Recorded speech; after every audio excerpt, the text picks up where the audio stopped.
Cumprimento a todos com a graça de nosso Senhor Jesus. Quero fazer hoje alguns comentários a respeito do canal Intelectus Podcast, do Davi. Ele é um adventista que posta no seu canal reflexões a partir da perspectiva adventista do sétimo dia. E ele tem, a meu ver, apresentado algumas possibilidades que podemos dizer que se trata de uma relativização do peso, da significância, da importância de Ellen White no contexto adventista.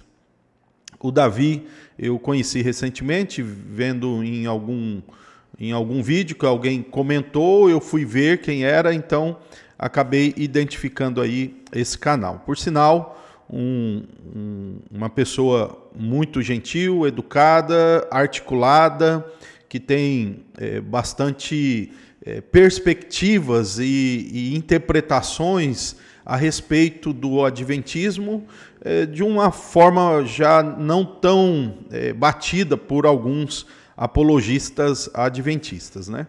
E ele tem tentado argumentar a respeito de um tipo de um adventismo que seja mais somente as escrituras, que, na minha forma de ver, é uma tentativa até louvável, mas ele vai ter obstáculos, não um só, mas obstáculos intransponíveis para sustentar isso para aqueles que pesquisam ou criticam o adventismo, bem como também ele não vai conseguir ter qualquer avanço nessa linha ou nessa direção aí.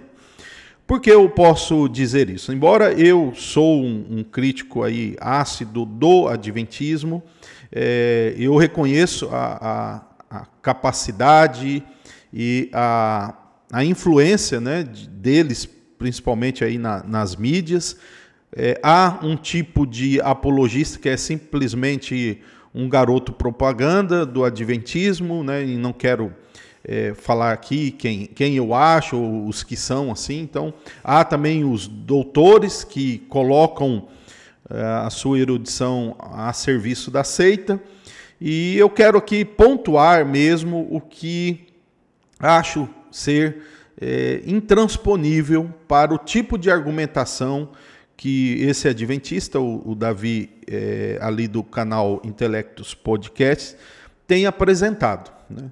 Então, veja só o que eu vou aqui compartilhar aqui com vocês, sobre crenças adventistas sobre Ellen White. Eu tenho um amigo que é um pesquisador profundo, tem um conhecimento de hebraico e grego muito bom, e ele fez alguns estudos com alguns teólogos adventistas. Eu lembro que ele me disse recentemente: olha, Luciano, o adventismo, ele tem em Ellen White o mesmo que nós temos em relação a Lutero, Calvino e outros reformadores. E eu disse para ele que não. Ele falou: não, eu conheço fulano, Beltrano, não vou falar o nome, e eu também sei quem é, né? Fiz alguns estudos com ele em alguns cursos, tal. E eles garantem que Ellen White é uma referência teológica apenas. Bom, em primeiro lugar, Ellen White não é referência teológica, né? Ela, no máximo que você pode aceitar em Ellen White é que ela é uma escritora, né? Ela é uma escritora ali daquele período que misturou suas visões, suas interpretações e aquilo que, né, geralmente se acusa de plágio, né? Que ela usou outros escritos, entendeu? Fez empréstimos literários. Bem, no máximo seria uma autora de uma religião muito influente. Mas daí não é verdade dizer que ela é só isso, ou ela chega até esse ponto, não. Mesmo que seja uma referência teológica, não é porque ela era uma teóloga ou alguém que tinha algum domínio teológico, não. Absolutamente não. Então, o que vão dizer, como disse Goldstein, ela é mais, né, que um teólogo, ela é uma profetisa. e entre um teólogo e uma profetisa, você obviamente vai optar por uma profetisa ou por um profeta. Então eu mostrei para ele, para esse amigo, algumas afirmações oficiais. E ele chegou à conclusão, de fato, que não era aquilo que aqueles conhecidos tentam demonstrar. Embora eles insistam que sim.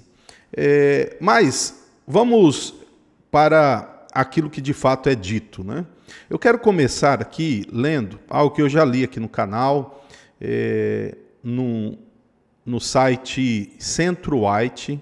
Se você procurar aí no Centro White um título, uma declaração de fé no espírito de profecia, você vai encontrar que a Assembleia Geral de 1995 diz o seguinte, né? Lá no seu penúltimo parágrafo, diz assim: como adventistas do sétimo dia, cremos que em sua palavra Deus conferiu aos homens o conhecimento necessário à salvação. As santas escrituras devem ser aceitas como autorizada e infalível revelação de sua vontade. Elas são a norma do caráter, o revelador das doutrinas, a pedra de toque da experiência religiosa. Então, aqui, nessa declaração de fé da Assembleia Geral da Igreja Adventista, cita palavras de Ellen White do livro Grande Conflito, né? E aí continua, ó. Consideramos o cânon bíblico encerrado.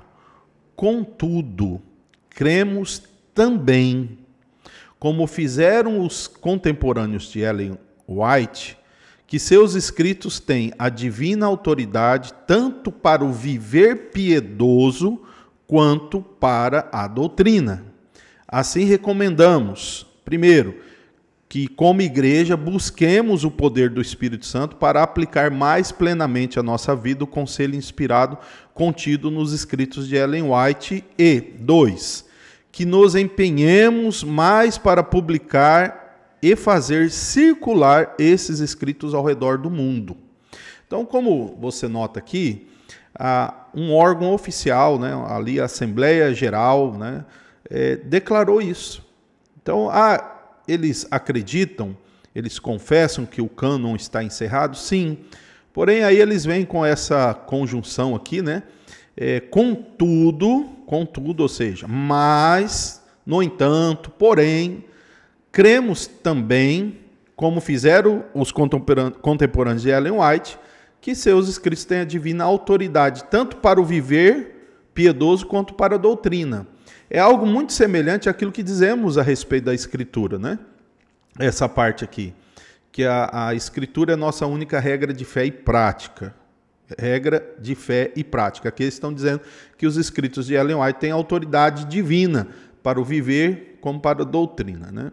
Então, assim, não me parece ser uma tentativa plausível essa do Davi de tentar, e ele pode dizer que ele não está relativizando isso daqui. Ele pode estar tentando demonstrar um entendimento disso daqui que não leve as pessoas ou os críticos a acharem aquilo que podem achar de afirmações como essa. Tá? Então, em primeiro lugar, eu acredito que não tem como esse tipo digamos, de reforma no adventismo, de tornar Ellen White apenas uma autora, né, que vai ser colocada, né, no nível de outros autores adventistas. Eles não fazem, né? Então, para eles, primeiro é a Bíblia e depois os escritos de Ellen White, né? Então, os escritos de Ellen White são inspirados. Então, nenhum autor adventista, por mais capaz que seja, se aproxima de Ellen White, porque ele não é inspirado, né? Então, nós temos esse ponto aqui. Eu quero ler aqui também, no Tratado de Teologia, né? Tratado de Teologia Adventista do sétimo dia, algo logo aqui nas primeiras páginas, né? No primeiro capítulo, quem são os adventistas do sétimo dia? Então aqui traz o seguinte, né? Entre várias definições, algo que chama atenção para aquilo que eu irei apontar agora. Numa resposta, abre aspas aí para o tratado, numa resposta mais detalhada, pode-se dizer que os adventistas são uma corporação protestante e conservadora de cristãos evangélicos, cuja fé é embasada na Bíblia e centralizada em Cristo, enfatiza a morte expiatória do Salvador, seu ministério celestial, e aqui continua. Mas eu quero aqui chamar a sua atenção a isso. Ó. Eles se identificam como uma corporação protestante conservadora, né? Essa expressão protestante aqui, até a própria Ellen White negaria, né? Ellen White mesmo, ela vai dizer que o nome adventista do sétimo dia é uma denúncia contra as igrejas protestantes. Tá, mas considerando a intenção de definição acadêmica ou de definição teológica, doutrinária, ao dizer isso, obviamente, eles estão lembrando aí dos 5 solas, ou dos lemas da Reforma Protestante.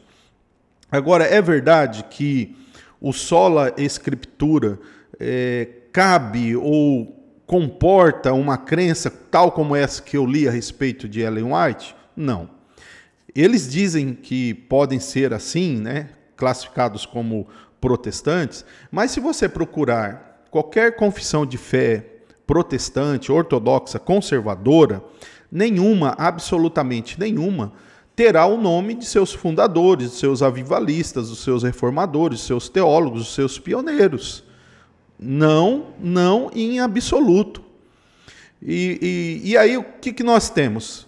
Nós temos uma igreja, como a Igreja Adventista do Sétimo Dia, que por razões que eu sempre apresento aqui, creio ser uma seita, ela na doutrina 18, oficial, a crença oficial, 18 diz o seguinte, né?